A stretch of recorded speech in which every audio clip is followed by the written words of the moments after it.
મનુષ્ય નંબર 4 ની આપણે વાત ચાલી રહી છે. મનુષ્ય નંબર 4 ની અંદર સ્વલક્ષી ચેતના. સ્વલક્ષી ચેતનાનું નામ જ બતાવે છે કે આ સ્વનો બોધ છે. એટલે આપણી અંદર રહેલો જે આઈ હું એનો બોધ છે, પણ એ બહુ ક્રિટિકલ છે.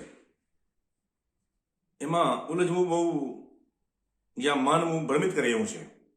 એટલા માટે મનુષ્ય નંબર 4 એક અભ્યાસ કરે છે કે આમાં રિયલ આઈ કયો છે. એટલે પેલો વિચારી રહ્યો છે એ પેલો હું છું, કે જે ભાવનાઓ પેદા કરે છે એ હું છું, કે જે આપણી અંદર અહેસાસ થઈ રહ્યા છે બધી જાતના એ હું છું, કે આપણી અંદર જે ક્રિયાકર્મ થઈ રહ્યું છે એ હું છું, અથવા તો એના પેટા વિભાગો કેટલા બધા છે. એટલે લગભગ સમજો ને એક મનુષ્યની અંદર ઓછામાં ઓછા, દરેક મનુષ્યની અંદર ઓછામાં ઓછા 150 જેટલા હું અંદર હોય છે.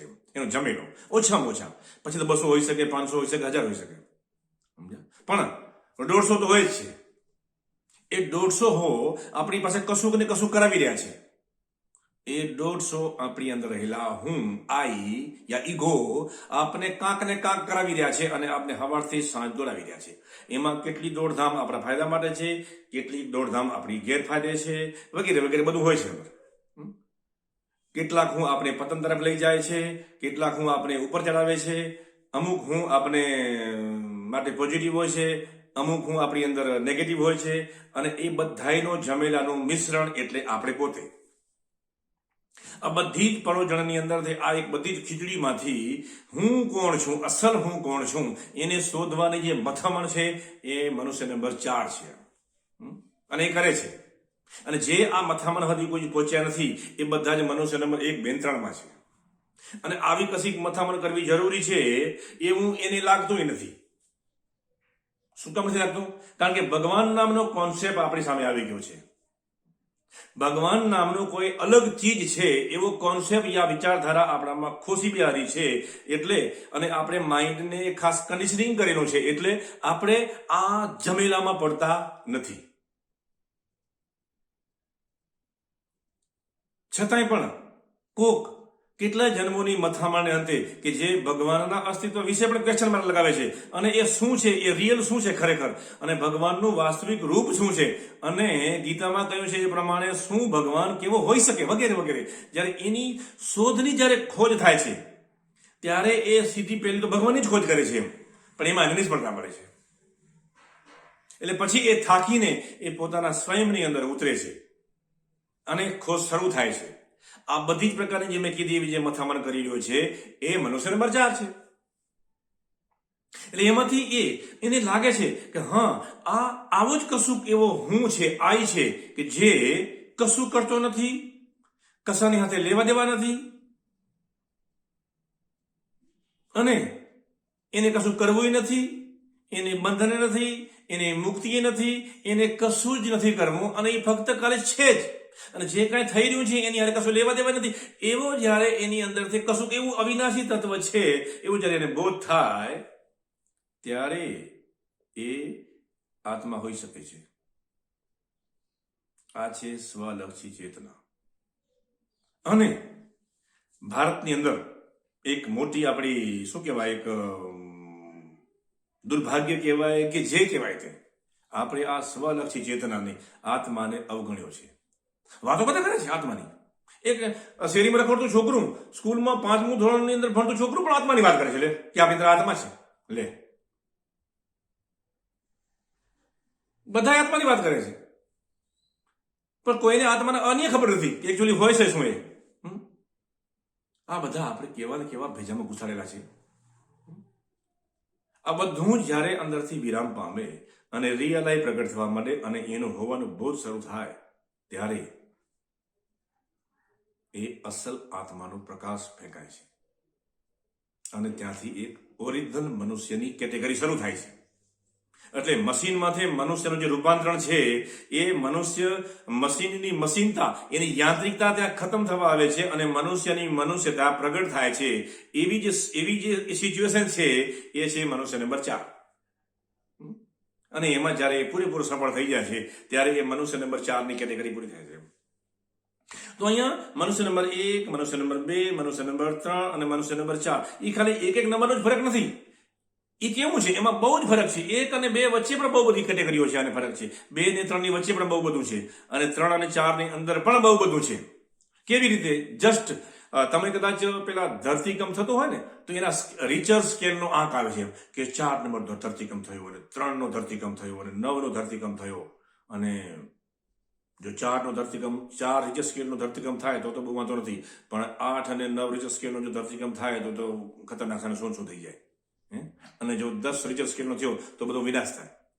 આ શું છે રિચર સ્કેલ? એ જે હોય તે. પણ રિચર સ્કેલ 1 અને 2 અથવા તો 7 અને 8 યા 8 અને 9 એની વચ્ચે જે ડિફરન્સ છે ને એ મોટો ડિફરન્સ છે. ધારો કે કેવી રીતે? ધારો કે રિચર સ્કેલ 5 નો આંચકો આવ્યો તો તમને તમારી બાજુમાં એક નાનું બાળક ઊભું અને તમે એને હર્ષોલ માર્યો. એ જે ધક્કાનો આંચકો છે, ધારો કે એને આપણે માની લઈએ કે રિચર સ્કેલ 5 હતો. હવે એક પહેલવાન આવી જાય દારાસિંહ જેવો અને એ તમને એક મુઠ્ઠી મારીને આમ ઘા કરી દે, એ રિચર સ્કેલ 6 હતો. બસ આટલો 5 અને 6 માં ફરક છે. જમીન આસમાનનો ફરક છે. નંબર 1 નો જ ફરક છે, પણ આટલો બધો ફરક છે. તો એની અંદર વચ્ચે બહુ બધી કેટેગરી હોય છે. એટલે ટૂંકમાં આપણી પોતાની ઘરની ભાષા વાપરવી હોય તો મનુષ્ય નંબર 1, 1.1, 1.2, 1.3, 1.4 એવી રીતે મનુષ્ય નંબર 2. આવા પોઈન્ટોમાં પણ પડતા નથી, પણ આટલો બધો બહુ સૂક્ષ્મ અંદર એક પેલો વિભાજન હોય છે. એટલે મનુષ્ય નંબર 4 એટલે તમે પ્રવેશ કર્યો છે ખાલી.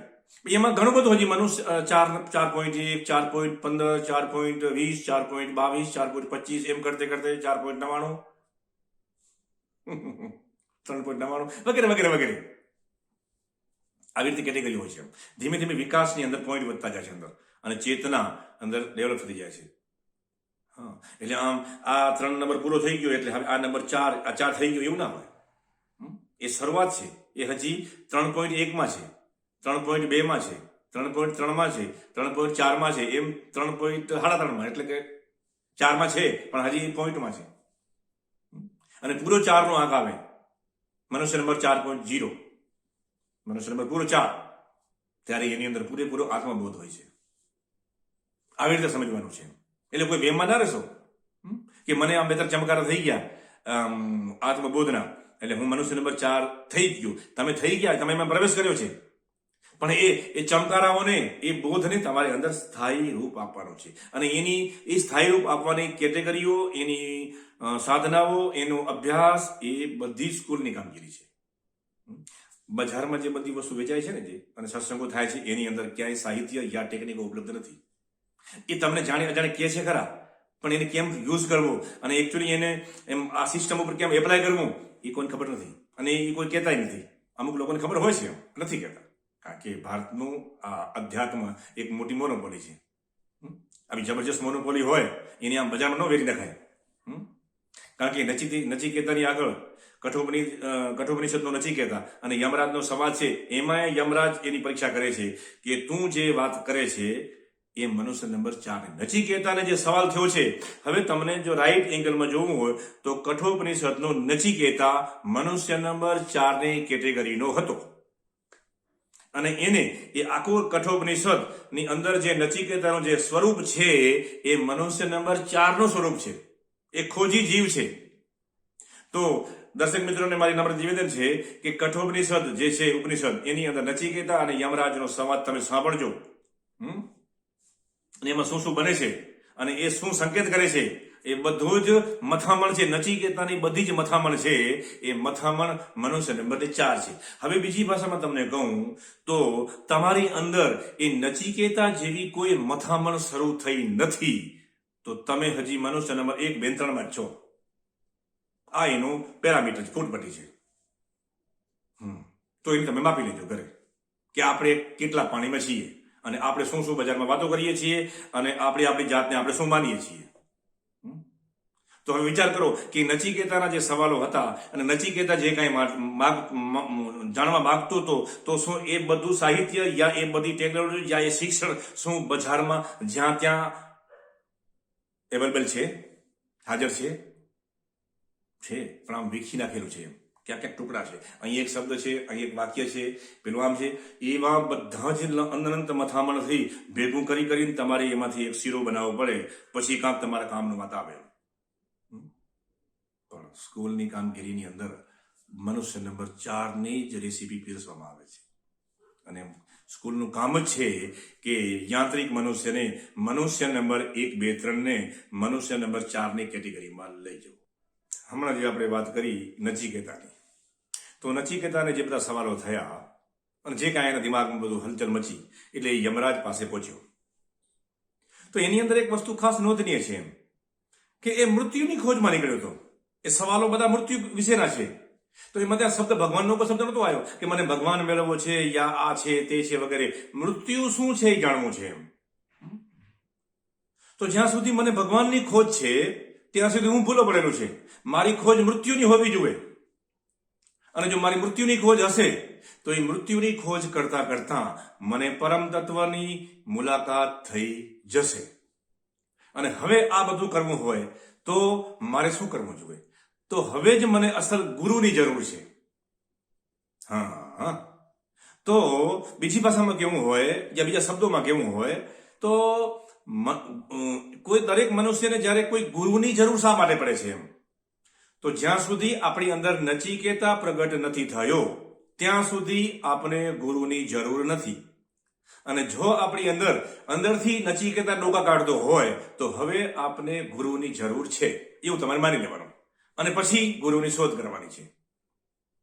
અને જ્યાં સુધી નચિકેતા નામની એટલે કે 4 નંબરની હસ્તીની અંદર આપણે શરૂઆત નથી થતી, અથવા તો આપણે ભલે આપણે મનુષ્ય નંબર 1, 3 છીએ, પણ જો આપણે મનુષ્ય નંબર 4ની કેટેગરીમાં જવાનો ઈચ્છા પણ ન હોય તો એ ગુરુ આપણો કોઈ કામનો નથી.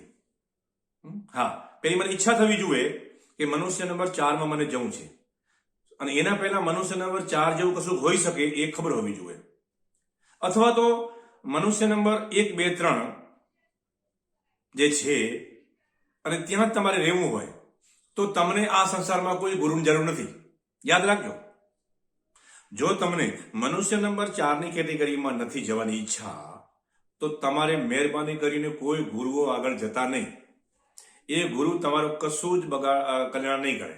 અને કદાચ તમે એને કોઈ ગુરુ પાસે ગયા તો એ બધી જ ટેકનોલોજી, એ જ્ઞાન, એ બધી વાતો, એ બધી વિધિઓ, એ સાધનાઓ, એ બધી જ સાધનાઓ મનુષ્ય નંબર 1, 2, 3ની અંદર અનુકૂળતા ઉત્પન્ન કરવા માટેના સાધનો જ હશે. નહીં કે મનુષ્ય નંબર 4નું કોઈ સાહિત્ય હોય એની પાસે. હા, વાતો મનુષ્ય નંબર 4ની જ કશું કરી રહ્યા છે. બેનરની અંદર બેકગ્રાઉન્ડમાં તમને એ જ બધું બતાવી રહ્યા છે, મનુષ્ય નંબર 4 અને પરમાત્મા આત્માની વાતો. પણ એ ગુરુ શિષ્યને છેતરી રહ્યો છે અને શિષ્ય ગુરુને છેતરી રહ્યો છે.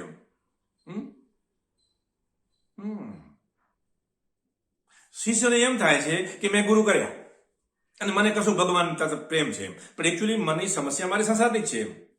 મારા ઘરમાં બાજરો ફૂટ્યો હોય, મારા છોકરાના લગ્ન ન થતા હોય, મારો ધંધો બરાબર ન ચાલતો હોય, યા વગેરે વગેરે બધી સમસ્યાઓ હોય, તો મારે આ બધી સમસ્યાઓના સમાધાન માટે ગુરુ પાસે હું જઉં છું.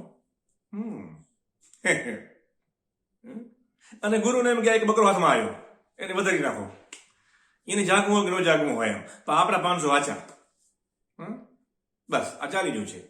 અને આ ચાલતું એમાં કઈ વાંધો નથી, અને ચાલશે જ પડ્યું, એમાં હું કે તમે કોઈ બંધ નહીં કરી શકીએ એમ. પણ એમાંથી જેને જાગવું છે ને, જેને ખરેખર મનુષ્ય નંબર 4 બનવું છે અને સ્વયંની ખોજ કરવી છે, એ આ બધી પળોજણમાંથી બહાર નીકળી અને એ ટાઈપના ગુરુઓની શોધમાં જવું જોઈએ. બસ મારે તમને ખાલી આટલું જ કહેવું છે. આ સંસારમાં બધું ચાલી રહ્યું છે અને એની જગ્યાએ રાઈટ જ છે. કારણ કે જ્યાં સુધી મારા ખીચામાં 500 રૂપિયા નથી ત્યાં સુધી મને ભગવાન સાંભળવાનો નથી, અને ભગવાનની વાત મને ઘરે ઉતરવાની નથી. મારા ઘરમાં કાંઈ પ્રોબ્લેમ હોય, લખો હોય, તો યાદ ભગવાનને કરશું કે હે ભગવાન, તું આ કયા જન્મનું મનુ છે, આ બધું ભાગમાં આવ્યું, આમ થઈ રહ્યું છે, એ બધી આપણે વાતો કરશું એમ. પણ ભગવાન છે ને એક સધિયારો છે. શું છે? સધિયારો છે. અને મનુષ્ય નંબર 1, 2, 3 માટે એ ભગવાન ફક્ત સધિયારા સિવાય કશું છે નહીં. હા, સધિયારાનું કામ કરે હો, તમને ઘડીક ટાટક આપે.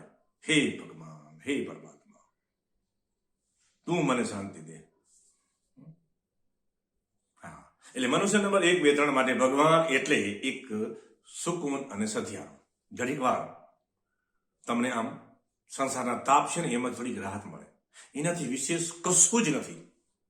અને તમને ખાલી એટલી જરૂર હોય તો તમારો ભગવાન રાઈટ છે. પણ જેમ ભગવાને ગીતામાં કીધું કે બધા જ લોકો દેવી દેવતાઓને માને છે, આને માને છે, તેવી માને છે, ભક્ત પણ મને પ્રિય છે, જ્ઞાની પણ મને પ્રિય છે, યોગી પણ મને પ્રિય છે, પણ હે અર્જુન, હું જેવો છું તેવો મને જે વાસ્તવિક સ્વરૂપમાં જાણે છે એમાં તો સ્વયં જ હું છું. બધું આપણે ભગવાન ગીતામાં કહી જ ગયા છે, પણ ખબર નહીં આપણે જેમાં ઉતરતી નથી વાત. એટલે હું તમને ખાલી લીલી ઝંડી આપણે એક લાલ બત્તી ધરી રહ્યો છું કે પેલું તમે નક્કી કરો કે તમને જોઈએ છે શું, એને અનુરૂપ તમે ગુરુની શોધ કરજો. જ્યાં ત્યાં ભેખડી ભરાતા નહીં. અને આ સાંસારિક કામનાઓ અને સાંસારિક ઈચ્છાઓને તમે કોઈ ધર્મનું કે એ આધ્યાત્મનું રૂપ તમે ના આપશો. એમ બસ મારું ખાલી એટલું જ કહેવાનું છે. તમારી સમસ્યાના સમાધાન આગળ એના કોઈ નિષ્ણાત આગળ તમારે ન જવું એવું નથી, તમારે જવું જોઈએ. પણ એ એક સાંસારિક સમસ્યાનો ઉપાય છે, એ તમારે સમજી લેવું જોઈએ. એટલે તમે એને કોઈ ભગવાનના નામ હેઠળ યા અધ્યાત્મના નામનું કોઈ લેબલ ના લગાડશો. મારો ધંધો બરોબર નથી ચાલતો એટલે હું ખાસ એની ટેકનોલોજીના જાણકાર વ્યક્તિ પાસે મારે જવું છે અને મારે એનો કયો પ્રમાણે હું ફેરફાર કરી અને હું મારો બિઝનેસને ડેવલપ કરીશ, તો એક અલગ મેટર છે. એમ તો એમાં કશું ખોટું નથી, તમે કરી શકો છો, પણ એ અધ્યાત્મ તો નથી હો. બસ આ વિમમાં ના રહેશો. ધન્યવાદ.